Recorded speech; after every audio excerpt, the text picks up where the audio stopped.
Despite what their moms told them, they just aren't talented enough for radio. Unfortunately, anyone can have a show these days. Sean. Well, I'm pretty hard to figure out sometimes. In fact, I can't even figure myself out sometimes, so don't you try to. Joe. You're an idiot and really a disloyal person. This is the Cuse Militia. Those two unapologetically biased, orange-blooded homers, Sean and Joe. It's the most bullshit thing I've seen in 30 years. Welcome, orange men and ladies. Happy Monday. This is the Cuse Militia with Sean and Joe at Cuse Militia on the socials. Go there.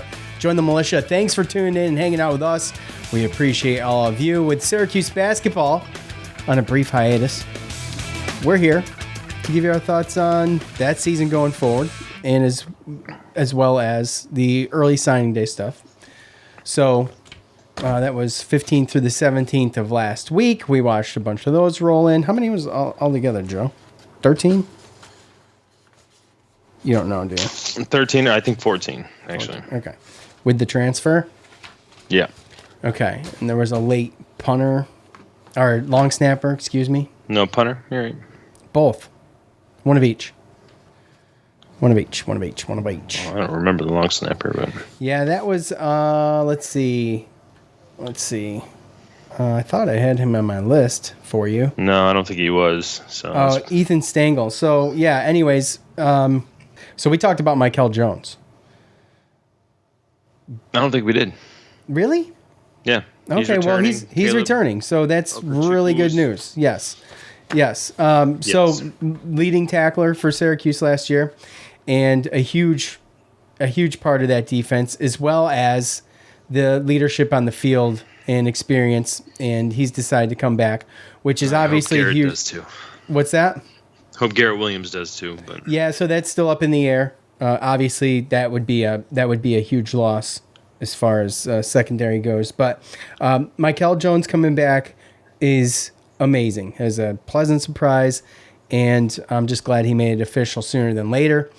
So that's something to look forward to. As you know, you look at this recruiting class so far for 2022, and I mean, it's not like jumping off the table to me. So, That's just me, and I'm not. And so you know, I mean, if you haven't listened long enough, Joe's more. I can watch. I watch tape. And I get excited about everybody. That's how I do it. We all know that it's not reality, and I know that too. That's why I always preface the tape stuff. But just you know, I mean, I feel like it's incomplete, obviously, and hitting the transfer portal super hard is going to be a must here soon, and also not just that, but the coaching issues with Joe. Might as well do that real quick. Bronco Mendenhall stepping down. I think that it's a situation where they had the guys that they really liked. I think we had some surprises on signing day that added to that. And like he said in his presser, he's only halfway through. So, I mean, I think we still have somewhere between 11 and 13 scholarships that we can give probably when it's all said and done.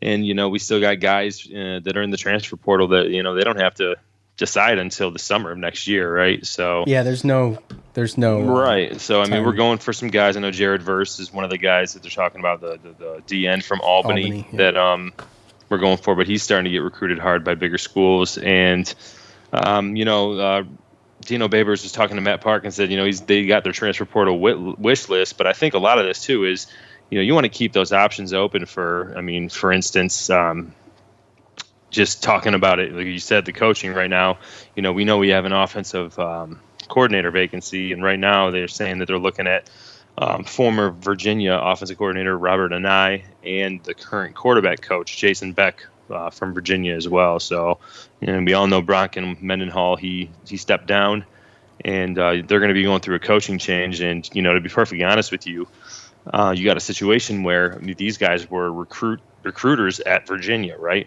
So now you have a situation where you can bring in these two coaches, and I mean, by the way, just to let you know a little bit of background with them, Robert and I was came up as an offensive coordinator and inside receiver coach, slot receiver coach for a while. And from 2013 to 2015, he was the offensive coordinator at BYU, and Jason Beck was the quarterback coach. And then they both went from BYU to Virginia, and they were both the exact same, positions at BYU that they were in Virginia from 2016 until current. So these are guys that have, two guys that have been together for, 8 years, and that they're part of recruiting. And if you can get these guys in here, I'm sure that there was some guys that were recruiting for Virginia, and some people that were talking about that they could probably maybe flip or get to come to Syracuse. So I think finding an offensive coordinator and finding those type of coaches so that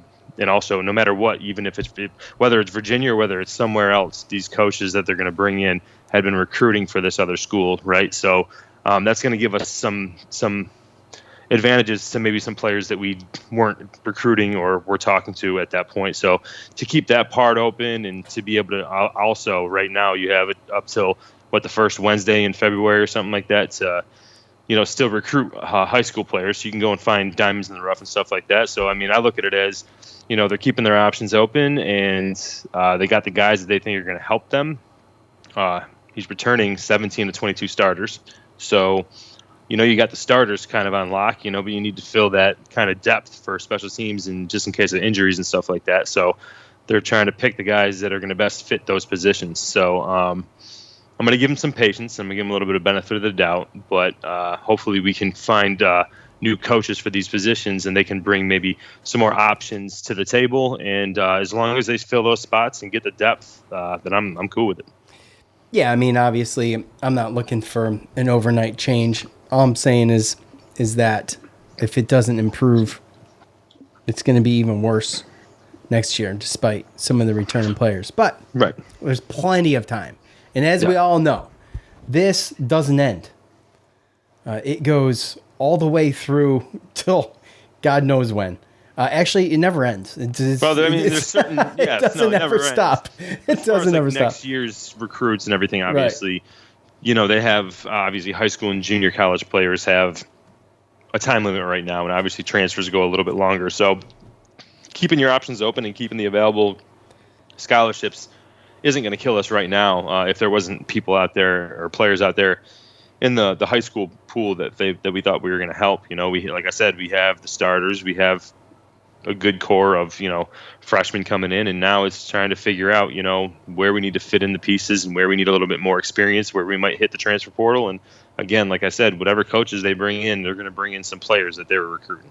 Yeah, absolutely, which is the plus side of that. But yes. Okay. Yeah, I'm not going to beat a dead horse here. Let's talk about first, before we get started, into the rest of the football news, and then we'll get into the National Signing Day stuff. Spotify Green Room. If you have not yet been to your iOS or Android store and downloaded this app, just so you know, if you haven't heard me say 1,000 times, it's free. Go there, download the app. All you need is a username and email address and a password. Sign up. Follow us at Cuse Militia.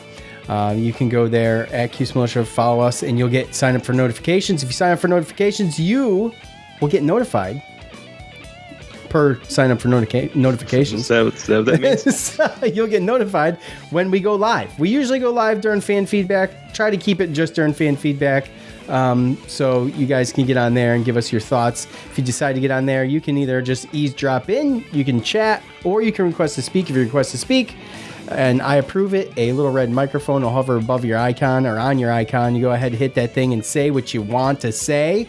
And if you've been listening for a while, you've either already called in and done this, or you've heard it. So it's really fun, good way for us to get involved with all of you guys. And I am a little disappointed in myself for not getting some of the fan feedback stuff out for the National Signing Day stuff. So that's on me. Look, it's on me. I took a week off, and everything goes to hell. You know how it is. So, and I'm a little depressed with the Syracuse basketball situation, which we'll get into. So, anyways, go to your iOS or Android stores now. Download the app. It's free. Sign up. Follow us at Cuse Militia, and sign up for notifications so you know when we go live. All right. Okay, real quick, Joe. So we talked about Michael Jones out of order. We talked about the coaches out of order.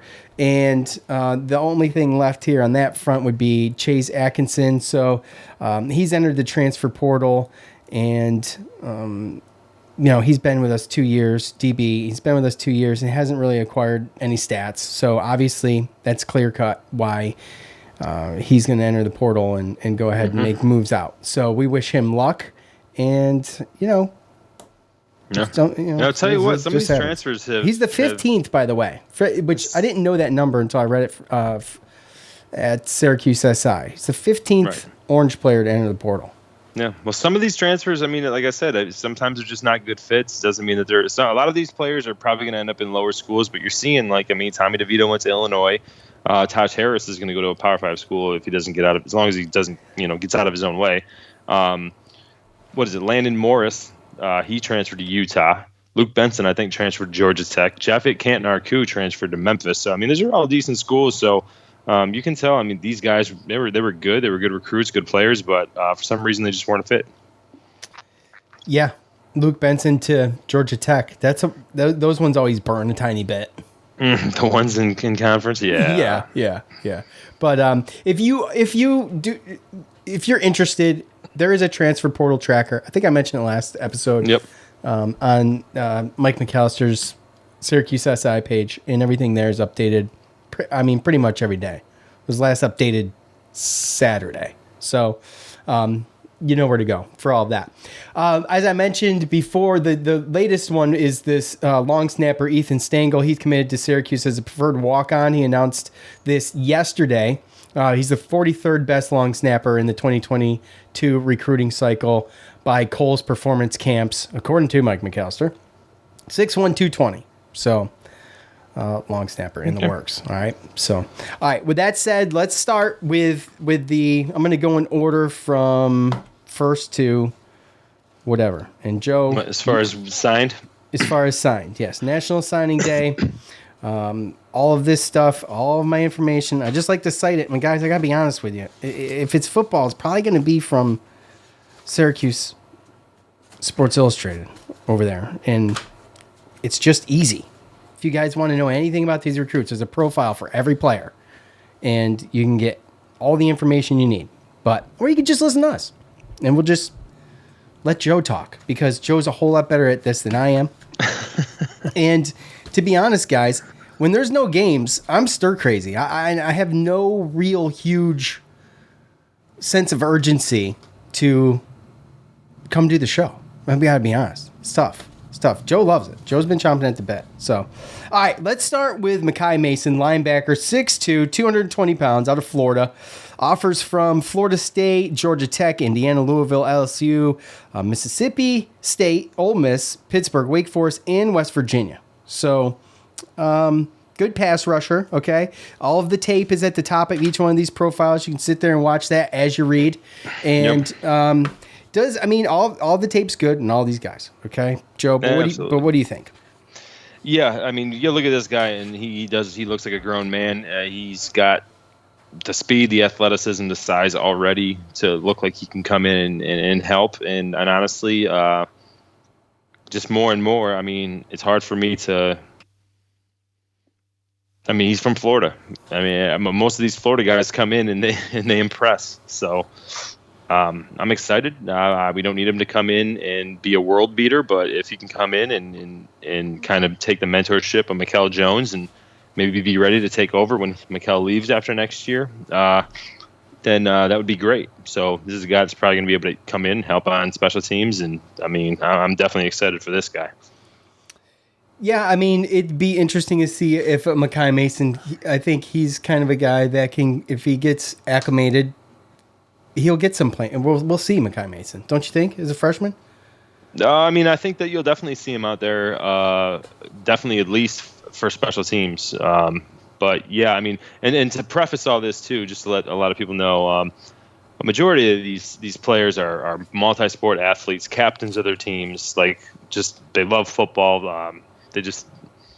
And that's kind of the players that Dino and his staff has tried to recruit. So when I look at such a small recruiting class as well, I look at guys that kind of fit and check all of those boxes. So I don't want to sit here and regurgitate that for every single guy because almost every single one of these guys are team captains. But those are the type of guys that they have, and they love football, and they're going to come in and, like I said, all team captains. So it tells a little bit of character about the players. That's all. Dom Foster, defensive back, 6'2", 180, out of Ohio, Boston College, Virginia, Wake Forest were some other offers that he had. He's got a receiver background in high school, and 6'2", 180. Got a couple decent size. This might be out of order, by the way. A couple decent size defensive backs, man, in this group. Yeah, and this guy's another, probably one of the more guys I'm excited about, probably even more than Makai, but, being ranked 25th in the state of Ohio, football in Ohio is really, really, really good. And, according to 247 Sports, he's the second best recruit that we have, but he played receiver and he played defensive back, and he's labeled as an athlete. So this is a guy that can go either way, and I still think that his position is up in the air as far as if he's going to play a receiver or a safety or a corner or something like that. But the one thing about this guy, which you'll hear me say about a couple of guys in this recruiting class, is this guy's got speed, really, really fast. Like I'm pretty positive that whichever side of the ball he plays on, then we're going to see the difference. Cornell Perry, defensive back, 6'1", 180, offers from Bowling Green, Buffalo, Central Michigan, Toledo. So not a ton of huge offers there. Another defensive back, Joe, not quite as big as Dom Foster. What do you think? No, but he's a little bit lengthy, 6'1", 175. He played receiver as well, and he also played defensive back. He's also labeled an athlete in 247 Sports. But I think that this guy's got a defensive back written all over him, possibly a safety position. Just the way he comes downhill. Watching his tape, coming downhill, attacking the run game, helping with the run game, and being able to still have the length to make the plays in pass breakups in the pass game. He was one of our first recruits, I believe. I think he might have been the first commit. And he's been solid the whole way. I think high character guy. Might not help us the first year, but 1 year in the weight room and getting big, he's going to help us. Out of Michigan, by the way. I think I missed that. Let's see. Belazaire Bassett, defensive tackle, 6'2", 270, offers from Cincinnati, Illinois, Iowa State, Pittsburgh, Texas A&M, Vanderbilt, and Washington State. He's a big fan of the 335, so that's huge. And, he's pushing 300 pounds, which is good, but, I don't know if this fits in right away, but definitely much needed defensive tackle. Yeah, and that's one of those positions where I feel like they're going to hit the transfer portal with, because I know that we're a little light there. But it's nice to see that he does have the size. Now 1.5 is a little short, but at the end of the day, it helps him get a little bit lower under the pads. And the big thing about this guy is like they talk about just how fast he is off the ball, like his twitch and everything like that. So very fast off the ball, point of attack, being able to get the hands on the offensive lineman, and possibly being able to get lower because of his size. So you never know with defensive linemen, and whether we saw Terry Lockett come in and he helped us this year as a true freshman, and I don't think he didn't have 270 like this guy. So I guess his nickname is Benzo, and that's easier to say. Yeah, very easy to say, right? Way easier.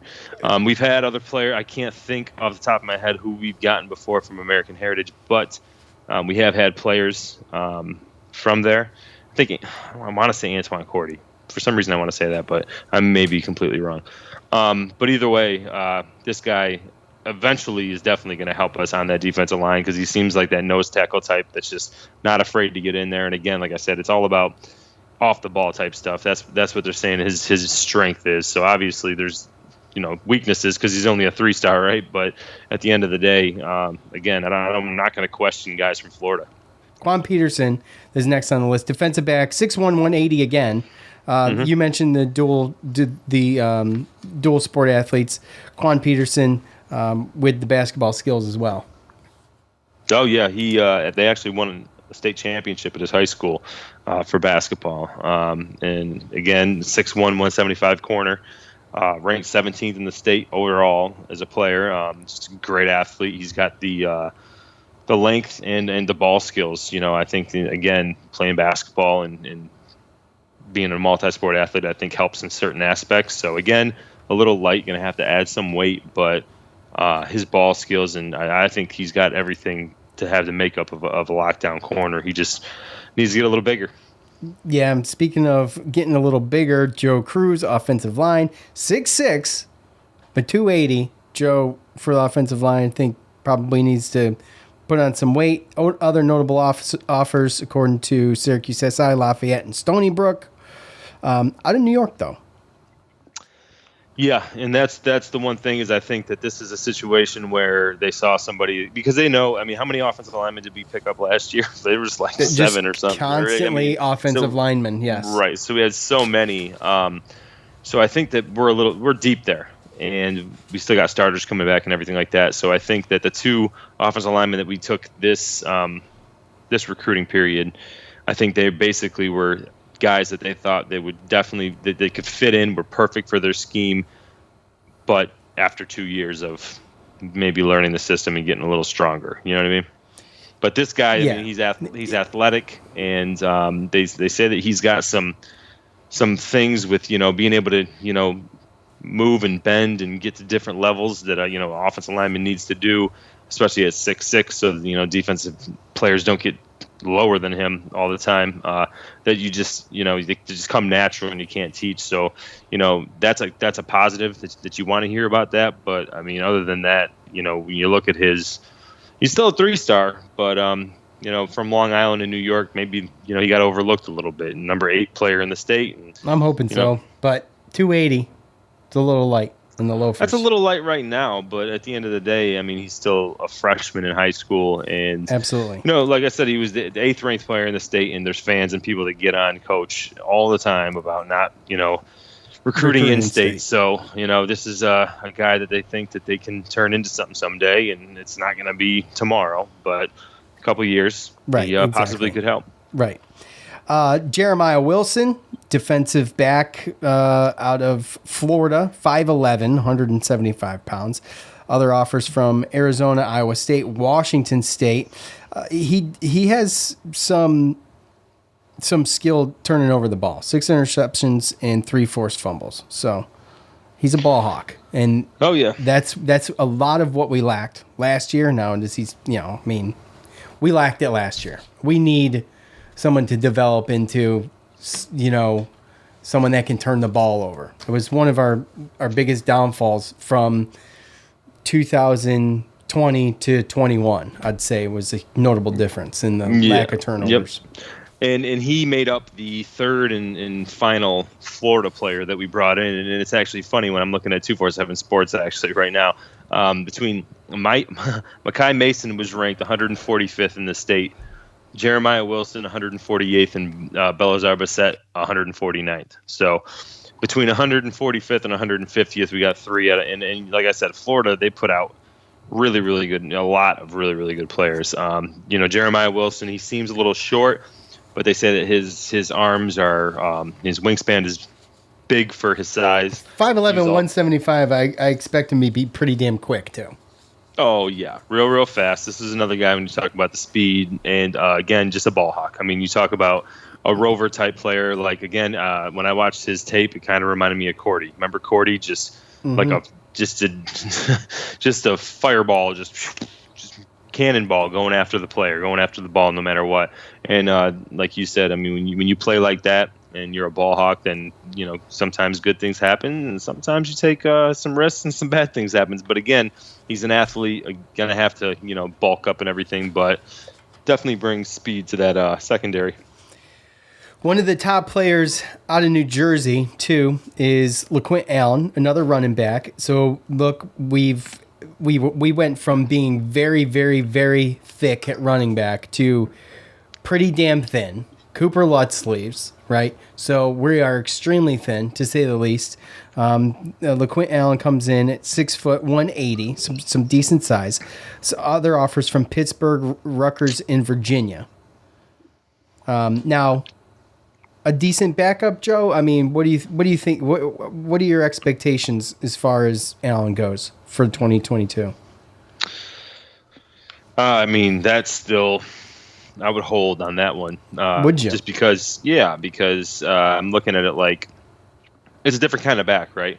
I think Josh Huff's going to come in, but that's, he's a big kind of, power back, right? Yes, yeah. And Sean Tucker's a little bit different. And after that, there's Laquin, right? So, and it's always hard to rely on a freshman, no matter what the position is. So, yeah, I mean, I really honestly looked at this position as another position where we might be able to get someone from the transfer portal. I don't see a situation.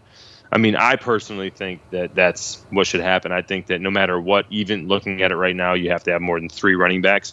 So, it's going to be up to him to show up and show out once it comes to. But I mean, he was the Gatorade Player of the Year in New Jersey. Exactly. So, in also, I mean, we've all got to basically come to the realization that we are extremely lucky to have Sean Tucker come back for 2022. I wouldn't expect it beyond that.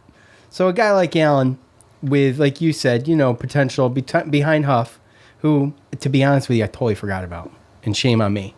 But Huff is, with the tree trunk legs, I mean, he's a beast. I don't think that Allen has the physicality, and I don't think he has the speed of Tucker, because I mean, Tucker in open space is just fast, and I don't know if I saw that. But development-wise, I would be excited about Laquin Allen. So yeah, I mean, he's our highest-rated player. 247 Sports has 247 Sports has him as our highest-ranked player, as nationally 779th position, 61st best running back. So I mean. And if you want to look at it like that, but again, you also have to look at it like it's a running back that that you have Sean Tucker coming in. So realistically, I mean, if I'm Babers, I want to bring in a couple, maybe more experienced backs and use Josh Huff in a different way, and possibly redshirt him unless he shows something that you need to have him on the field. Because that's what it's going to take when you're talking about a position against Sean Tucker. Because we had Cooper Lutz and some other guys that have shown Abdul Adams that they could do some stuff on the field, and they barely got any playing time. So, right, it's going to be tough to get playing time with Tucker running the ball the way he did. But we're lucky to have him back. That's why I see it's a situation where I can see unless he can come in and actually help the team win, or like Tucker gets hurt or something like that. Then, and I mean, I'm not saying he can't help if Tucker wasn't there, but because Tucker's there, then unless it's beneficial for them and they need him to win, then I don't see any reason why they wouldn't redshirt this guy next year. Chad Schuster, offensive line, 6'6", 280. Look, same exact size as Joe Cruz. Other offers, Bowling Green, Buffalo, Central Michigan, Eastern Michigan, Toledo.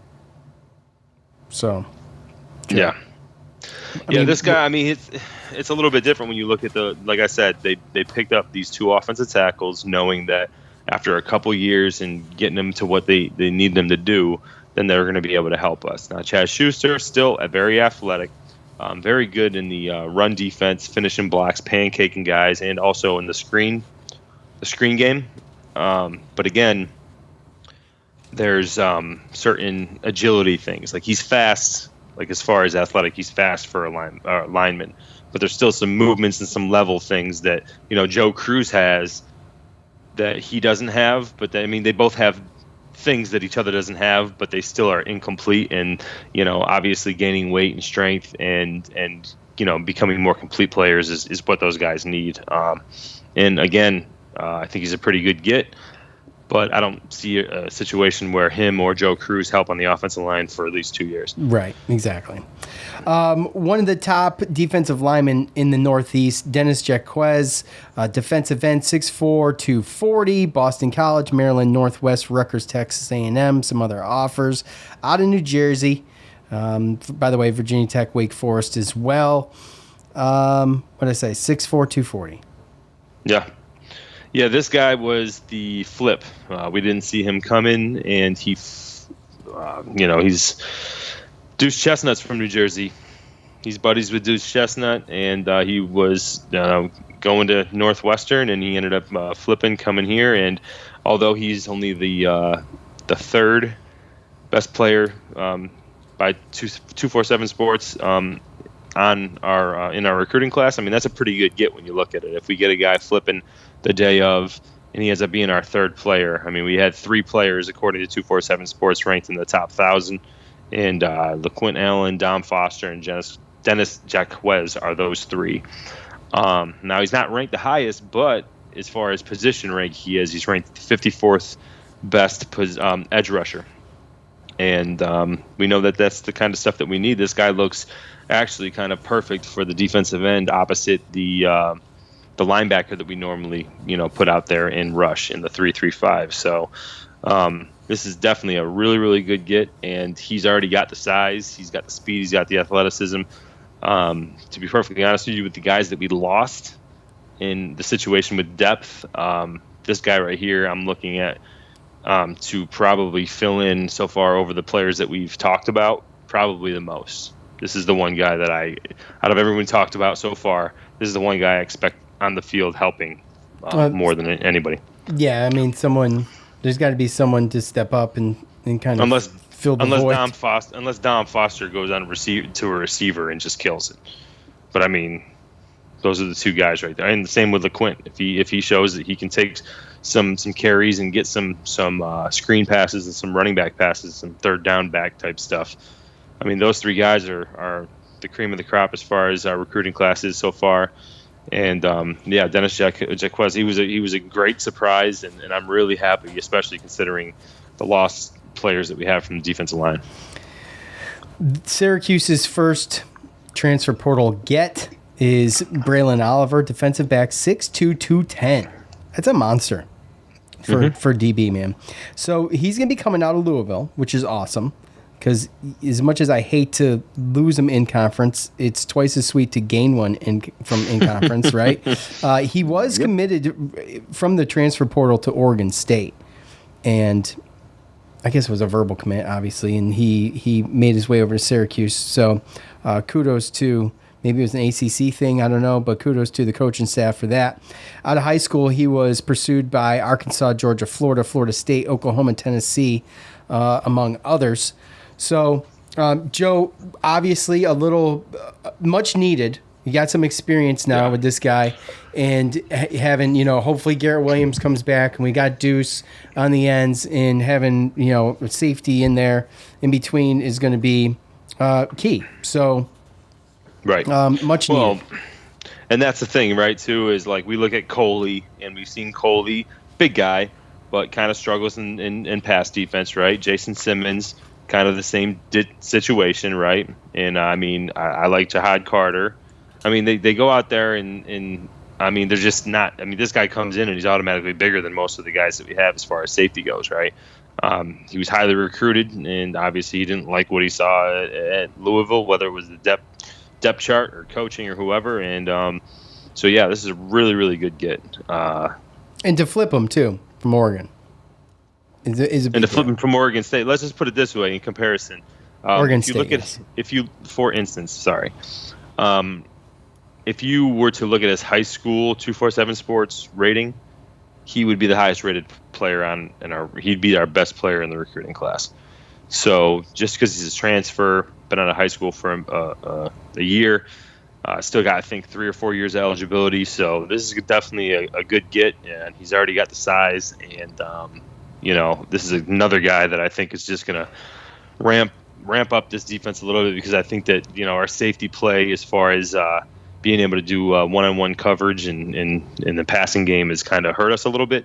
And I look for this guy to come in and shore up. And this is the next guy that I would say I'm expecting to play and help. I'd say probably him over Dennis. Probably this guy more than anybody, because he's had 1 year of college and he's got the size and speed. So definitely excited about this guy too. Donovan Brown, wide receiver. Okay, I was excited about this guy. I don't know. You tell me, man. He's a huge dude. This is a massive target. Okay, 6'3", 180. Offers from Vanderbilt. I mean, is he an under-the-radar guy, Joe? Do I get excited about this guy? I mean, mostly excited about his size and obviously going to be strong off the line, and he's got some speed. So for a guy his size. Well, and I'll tell you, some speed. Yeah, he's a state champion in track. Yeah, some speed. So he's got a little bit of speed at 6'3", 180. Now, again, you look at this guy. When he first committed, he was unranked because people really didn't know about him. I remember reading a story about him going to like some passing leagues and some stuff like that, like in the summer, and beating corners and D-backs that are, are like D1 commits and stuff like that. And we ended up, grabbing him, and 6'3", 180, great size, obviously state champion in track. And it's not cross country, so he's fast. At the end of the day, this guy also has like a chip on his shoulder. He's just like, he's been overlooked. He's been this, he's been that. And again, he had no stars when he committed to us. And all of a sudden, they look at him. Now he's a 3-star in according to 247 Sports, minus the transfer we have, the fourth best recruit that we have in this class. So definitely a guy that I'm excited about as well. I don't know if he's going to be able to come in because, again, it's just so many times you'll see receivers come in and they lose confidence. But the one thing about this guy is that his confidence is sky high. And again, like I said, what's his strength? It's the strength, man. I mean, you're going to face a lot of even these seasoned DBs. They're just not going to be as big and strong as him.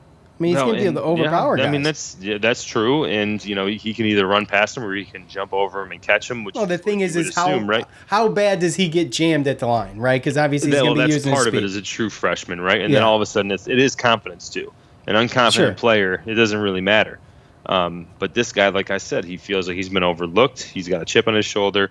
And we don't have a lot of receivers. Well, we need a receiver. We need someone to step up, too. But that's what I'm saying about competition. This guy's going to come in, and he is going to compete against some guys that maybe have lost a little bit of, confidence swag with. Right. Yeah. So who knows what he's going to do to shake stuff up. And, again, I don't know if Dom Foster is going to be in that room or not. But and who else is, we're doing this show not knowing another, 11 to 13 commits. So, but as far as right now goes, just getting this guy. I mean, he was underlooked when he committed to us, and then he stayed committed to us because we offered him when nobody was looking at him, and hopefully we reap those benefits for sure. A huge problem for Syracuse last year was in the punting game. We talked about it numerous times, beyond numerous. It was just cringy. During the punting situations, it was not. I didn't have confidence. It got a little better towards the end of the year, but it did take all year, and that's not saying much when I say it got a little bit better. 137 out of 140 schools in net punting yards. That's very bad by my math. If I carry the one, carry the one, carry the one and the 3, and I don't do math. It's low. It's I have to break out the abacus, but it's low.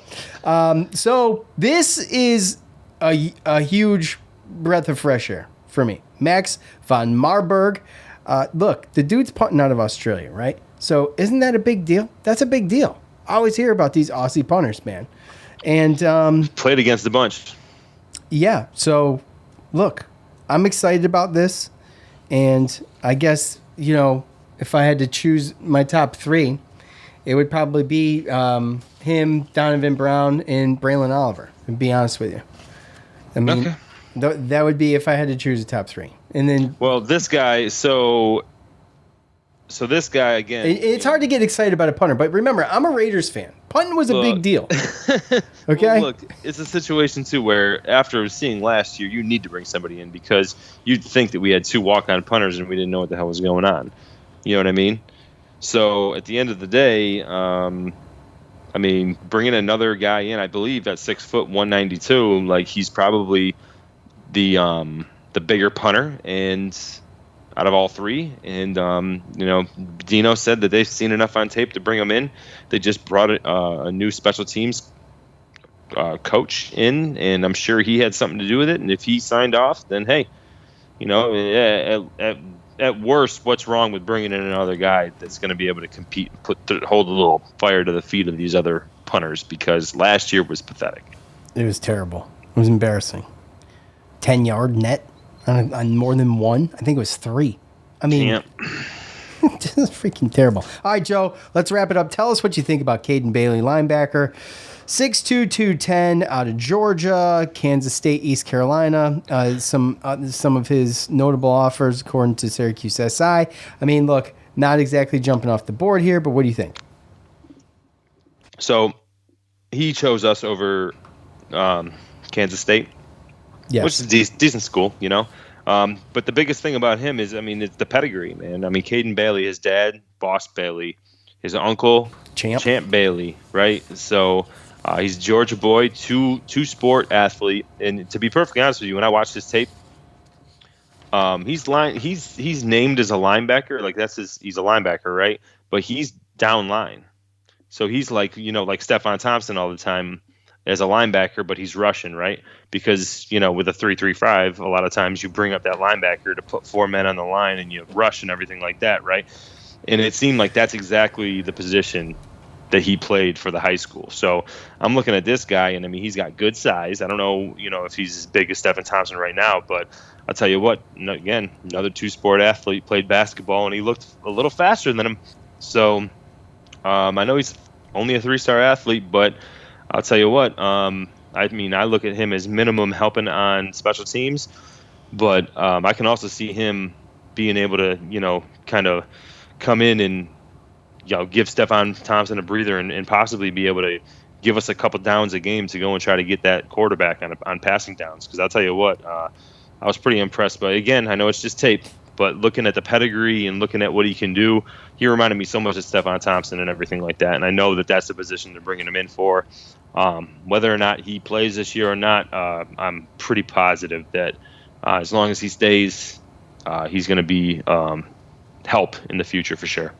Yeah, absolutely. So everything else that comes thereafter, we'll keep you updated. I hope that they reserve some of these scholarships for some experience. Obviously, this team needs some guys that can be plug and played immediately in some of those positions that we're lacking. And like Joe said, Coach has his wish list. Coach admits, we're about halfway there. I'd like to not go into the season with any scholarships on reserve. And me too. You know what I mean? We were what, 15 short last year? Wasn't it? I don't know, but it was close. It was like 10 or 15, I think. So, we had a small team last year. And everybody was kind of dealing with it, but I just feel like this Syracuse football program, for Dino's sake, they've got one more year to make something happen. And you know what? Well, we'll get into the rest of it, but maybe not just like Dino's fault, and anyway. To some extent, there's a lot going on, man. Yeah, you got new coaches coming in; they're changing. Well, I would never just blame one guy anyway. You know what I mean? It's easy to do because he's the most. He's the man, so he'll take the blame anyway. Exactly, and that's what leaders do. Leaders take blame, not responsibility. All right, look. One more time, head to your iOS or Android stores, download the Green Room Spotify app. It's freaking free. Go there, sign up. All you need is a username, an email address, and a password. Follow us at Cuse Militia. Sign up for notifications when we go live. You can get notified, and you can join us there in the Spotify Green Room. You don't have to just listen to us, though. You can listen to plenty of other things and topics from pop culture to music, movies, art, dance, whatever the hell you want. I promise you, it's on there. And you can start your own thing. You can record your session, and what that'll do is all you need is your phone. You record your session, and it'll send you an MP3 of your recording, man. You can download that or upload that, to any podcast platform, and boom, that's all you need. The cheapest, easiest way to get on this show and do your own. Imagine that. So go to your iOS or Android stores now. Spotify Green Room app. Thank you. Okay. All right. So look, we're in pause. All right. We're in pause. everything's paused for Syracuse men's basketball. Got some positive cases. And look, New York, shouldn't come as a surprise. Unfortunately, everybody knew that cases were going to rise as it gets colder and people go indoors. So it shouldn't be a surprise. And with that said, the Dome, I saw this over at Noons. Some things that should bring fans into the Dome. You want me to give you the list? That's what I would call this article if I was to write it. Things to bring fans into the Dome. Here's the list. All fans age 5 and up are required to provide proof of vaccination or a negative COVID test. Proof must be shown at the gate to security entry to the stadium. Newborns to age 4 do not require vaccination or a test result to enter the facility. Okay, guess my 5-year-old's not going. Or up. All right. The courtside lounge will be closed. Exciting. Club 44 will be closed. Exciting. No food or alcohol will be served at the stadium. Water, soft drinks, and coffee will be available for purchase at the cashless registers. Well, are you allowed to bring in snacks, Sean? No, this is like the movie theater, bro. If you bring them in, you sneak them in. Well, I'm just saying, if you're not offering food, you should be allowed to bring some in, eh? Look, this is one thing that's beautiful about NASCAR races. You bring whatever the hell you want into there. As long as it's in a soft cooler and it's not glass, you can bring it in. You can make your sandwiches, you can cook burgers, wrap them in tinfoil, whatever you want. They're not trying to extort money from everybody. But you should at least be able to bring water in. I mean, even Lane Stadium in Blacksburg let us bring our own water in, and they had refilling stations so you could refill your water. So as far as the other stuff, though, I don't know. It didn't say. Pre-game courtside gatherings will be prohibited. So there you go. Also goes on to say Syracuse also announces the continuation of existing public health policies, including requiring masks inside the dome, which has been a complete failure because no one's doing it. So now you've got to go back and try to enforce this. It's never going to happen. Depending on, maybe because of the lack of people. Syracuse Athletics noted that these changes will remain in effect until further notice. Okay, so it's very disappointing. I understand it. I am not saying that we should be playing with positive players testing positive. But however, the NFL has realized that the season cannot be finished, Joe, unless they make some kind of compromise with the players. The players are fully vaccinated, and they are testing positive. Just like the NFL, I will guarantee you, as young and healthy as these players are, they don't even know they're freaking positive. Most are symptomatic. The only reason they know is because they're being tested. It's because they're being tested. Right. So, by the way, 42 years old, I would not have known unless my wife tested positive because she lost her sense of smell, so she got tested. I said, well, shit, I know I'm going to be positive, but I'm going to go get tested just to be sure because obviously for work purposes, I have to do that, right. And I don't want to be at work, obviously. I'm not a freaking idiot. So in my case, I wouldn't have known. If my wife hadn't lost her sense of smell and tested positive, I would have never known. Okay, Joe, you had it. You had fever and chills and stuff for about a day, and then you lost your sense of taste. Yeah, and you would have known eventually, but you went and got tested when the fever hit because of work, right? Because you didn't want to. No, I went and it all happened over the weekend. I went and got tested because I lost my sense of smell and taste on the Sunday, so I knew that was what the situation was, and because I still had mild symptoms, I knew I probably had a chance to spread it if I came to work. Right, so. and that would be irresponsible of you because you wouldn't want to do that. So I tested positive on a Monday, and my work said I can't come back for 10 days, even though 6 days later I tested negative. Okay, exactly. Well, right. Who knows? I don't know how. I had a 10-day grace period for me, so I have no idea if That's the problem. So here's the thing.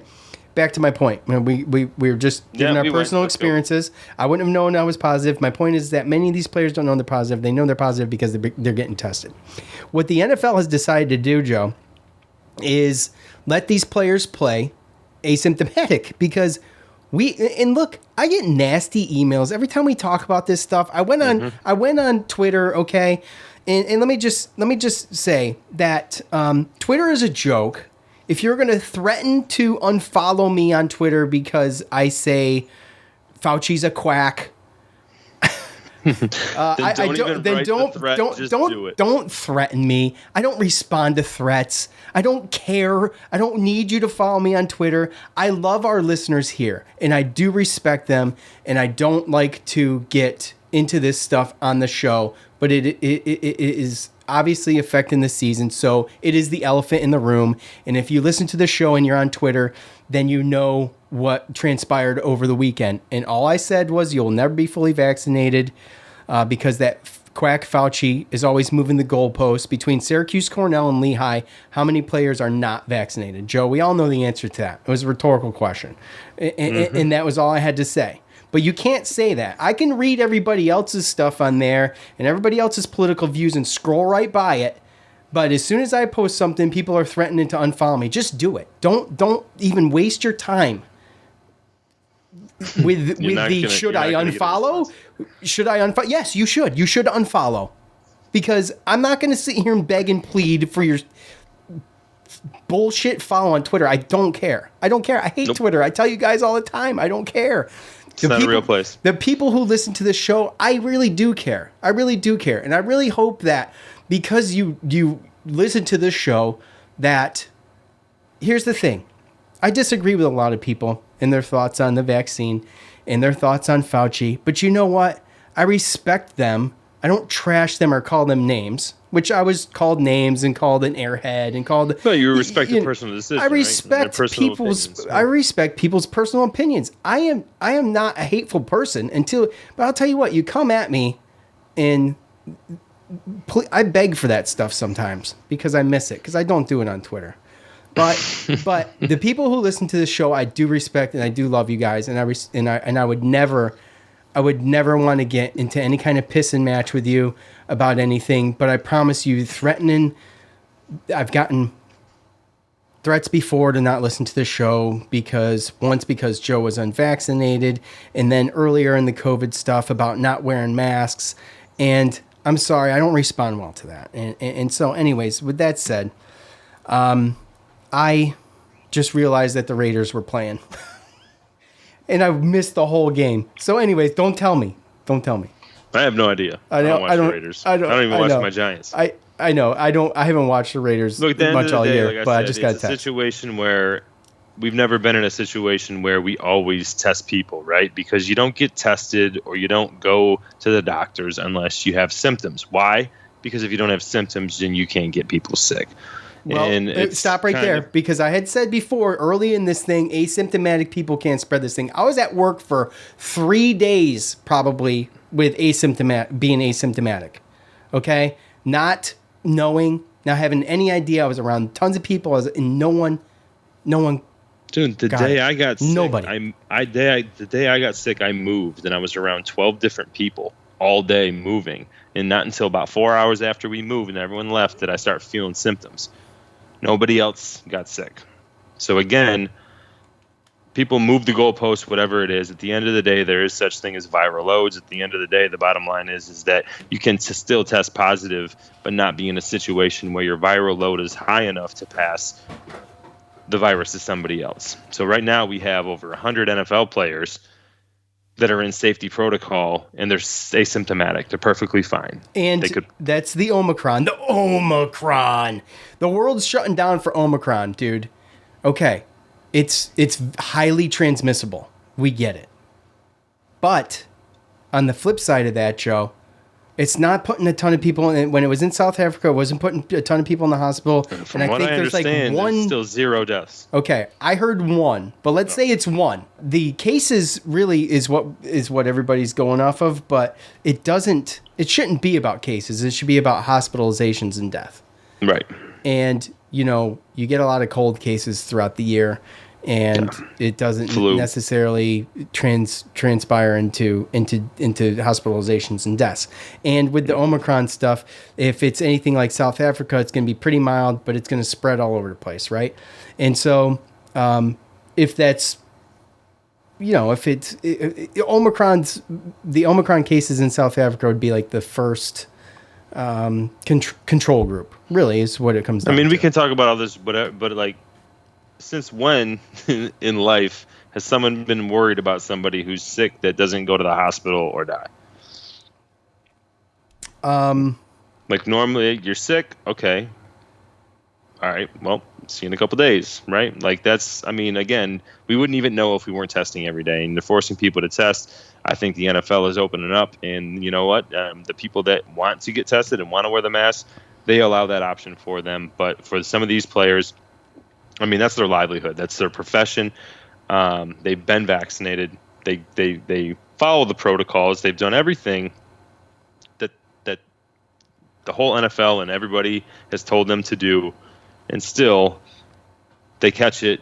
They're asymptomatic. They're perfectly fine sitting at home, and they're losing paychecks because they can't play, in which a situation where they wouldn't even have been sick and even passed it to somebody else if they didn't take the test in the first place. So I think the NFL is on the right track, and I just hope that other sports leagues, companies, and corporations and stuff like that can kind of get on the same page. Well, it seems like that's my point. It seems like it's going the opposite, Joe. We went through Delta, which was more virulent and more aggressive, and the Omicron isn't even affecting the lungs, which is good, which is really good. It's affecting the throat and the nasal passages, right? So, according to the studies that I read, at the end of the day, I guess there's got to be a different way, right?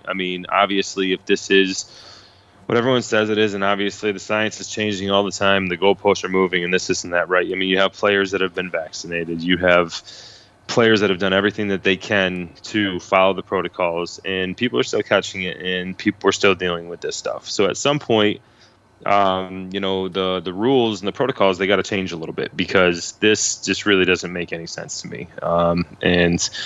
As they learn more, then they should be able to change those type of rules. But to do what they're doing with certain players and certain things to where people aren't even getting symptoms. We should start doing like what NFL said. They're going to be looking at the symptoms. If you got symptoms, okay, well, they come over here, step over here, get tested, right? Like, that's what it is. Yeah, well, you can't play. You have to quarantine. Why make the rest of the team? Just because of a positive test, right? Yeah. And that's the thing, is for the longest time, I think for the last 2 years, they've just been talking about tests, like you said, but they haven't been talking about people that have been symptomatic, right? Until now, after 2 years, you got these NFL players that are like, we're losing money. These guys got bonus incentives in their contracts. You don't get paid if you don't practice, you don't play.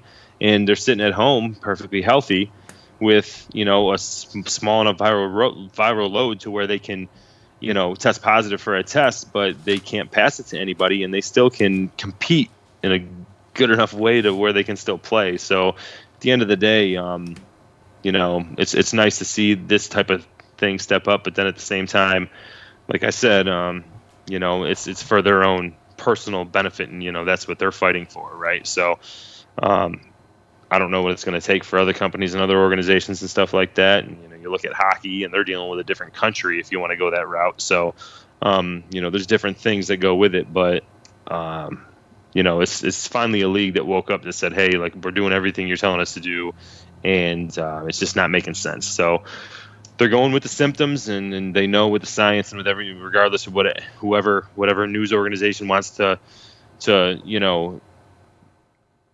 broadcast whatever they want to broadcast. At the end of the day, asymptomatic people without symptoms can't spread it, regardless of what people say. And if you listen to the right doctors and the right podcasts, you know that. Well, that's just it. It's so polarized now that people are being pinned against one another based on their beliefs, and that comes from the media, and it comes from bureaucrats, and it comes from politicians, and right. it's too bad. And those three entities, by the way, bureaucrats, media, and politicians, have been dividing this country ever since they were introduced to society, and that's what they do. and you have to cut through the static and do your own research. You have to do your own research, okay? First, it's out there. That's the first thing, obviously. All the data's there. You know, the VAERS report, if you want to get that and download that, you can download that from the CDC website. All of that stuff is there. And personal experience is sometimes not an argument, but it is if you've, you know, like, my wife's a pharmacist, okay? As if you didn't know, if I haven't already said it. I hear stuff every day, you know, the good, bad, and the ugly of it. And I'm not just talking about vaccines. I'm talking about COVID in general. And it's ugly. And Joe and I have never come on here and said it wasn't ugly, okay? But the one thing we can say is that when we hear people say, well, it's science. Don't you believe in science? Well, yeah, I do. And that's why I've said before that asymptomatic spread isn't a thing. And it has proven throughout this whole thing to not be a thing. And that's why the NFL is doing what they're doing. And so what it is with a lot of these big entities like the NCAA, Joe, is they don't want to be the first. So the NFL's paved that way. We're going to be the first. Okay? Now it's everybody else's, the ball's in everybody else's court right now. I would have never thought that the NFL would have been the ones to do this. But let's be honest, they were hit. Everybody's been hit. The pockets have been hit. This decision by the Dome comes from the athletic department, I believe. If I remember right. Yes, I think it did. And so, you know, what's Wild Hack doing? I mean, where's the spine on some of these people to say, you know what, let's okay, all right, look, you want to wear the mask, wear the mask. Okay, we'll have to wear the mask. But you're having 5-year-olds in stuff require proof of vaccination. I mean, this is total madness. Okay, no. And all you're gonna do is kill your freaking ticket sales. You're gonna kill them. You're gonna kill attendance. You're gonna kill the sales.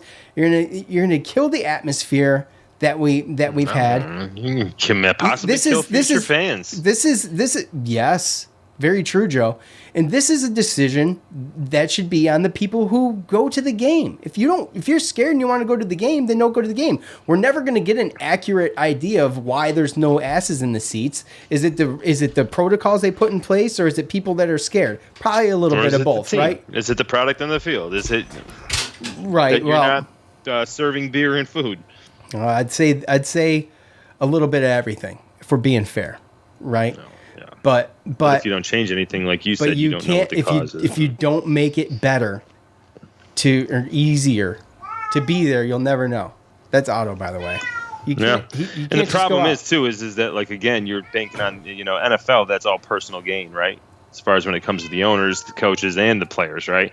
But when it comes to, you know, college players in the college and everything, with NCAA, it's proven that, you know, they care more about lining their pockets than, you know, the health and safety and, you know, the kids, right, so to speak. So, I mean, it's a situation where, you know, as sad as it sounds, as long as there's somebody else that's putting enough money in the NCAA's pockets to make them enforce these rules, then I don't see a change. And it's sad but true. I don't either, and Coach has been awfully quiet on it. We haven't heard his thoughts unless I missed it. I don't know, have you heard anything, Joe? No, I haven't heard anything. Nope. Okay. So his silence is deafening on this. I think he has, like, legit pull.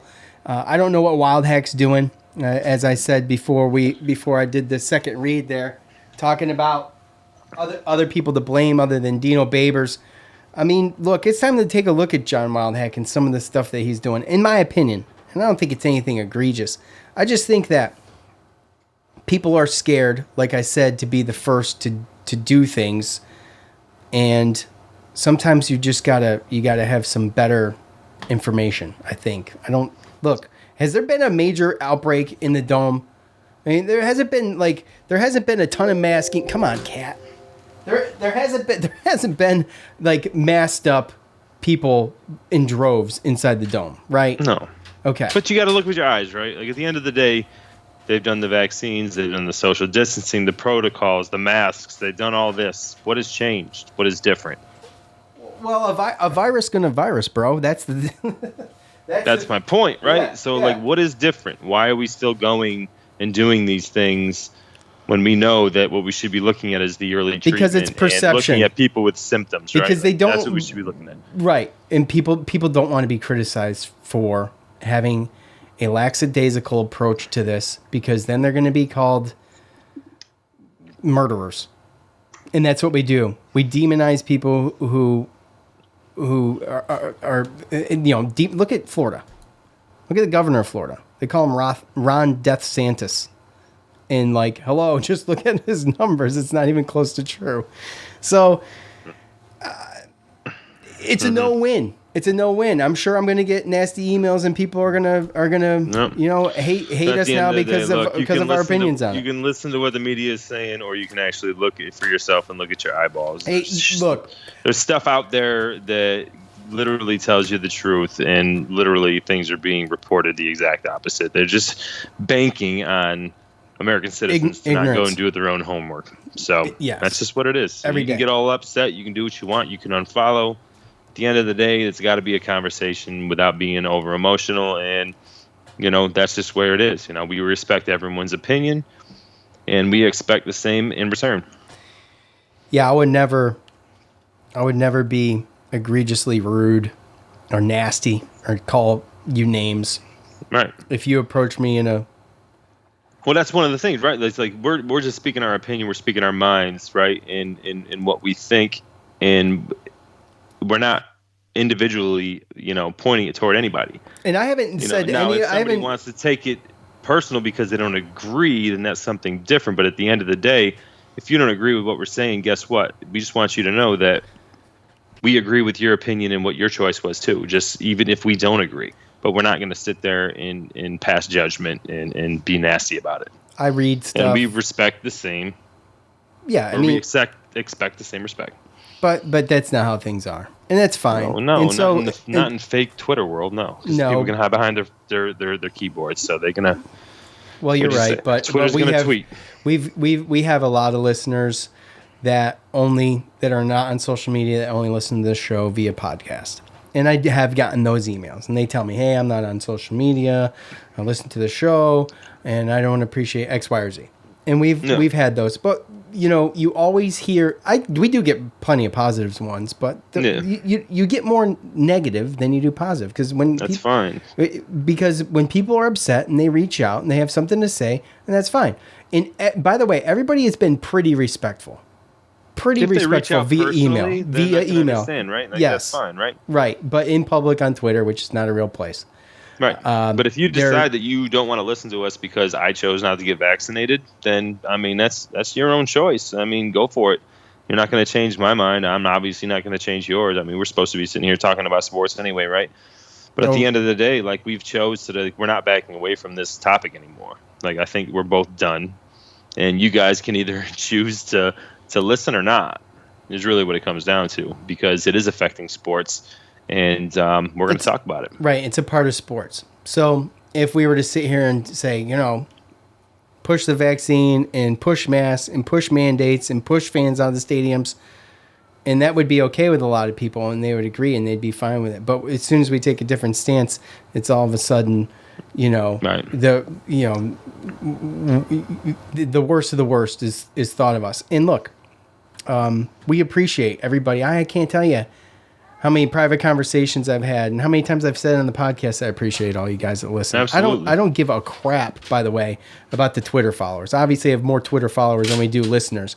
And I don't give a crap if they want to unfollow. But I want to let you know that I do scroll past stuff all the time that I disagree with. But I respect everybody's opinion, and I don't want to get in a pissing match. And then after all, this is a Syracuse sports podcast. We have on the show avoided talking about anything controversial for quite some time because there hasn't been a reason to do it. And there is no reason to do it unless it affects the sport, it affects the Syracuse program, which is why I took to Twitter the other day, and which is why we're having this conversation now. And we never would just come on here and start ranting about politics. By the way, the thing that made this political, unfortunately, was the fact that Trump was president. So that's how it became political. I mean, let's be honest. I mean, they jumped all over it. Everybody jumped all over the chance to make it political when it's happening under Trump. And, he was coming out with the vaccine. I do remember Joe Biden and even Kamala Harris talking about they're not going to take the Trump vaccine. Okay. And now we're supposed to take it or we're murderers or whatever. So it just is, it's madness, guys. Like, we're all freaking Americans. Let's be Americans and push past this petty bullshit. And, as soon as the program starts back up, I think they're going to start back up against Georgia Tech. At least I would expect it, Joe. I haven't heard anything else. Not yet, nope. It'd be the 29th, which is Saturday, right? Would it be? Yeah, it'd be this Saturday after Christmas, right? No, it'd be Tuesday after Christmas. Correct?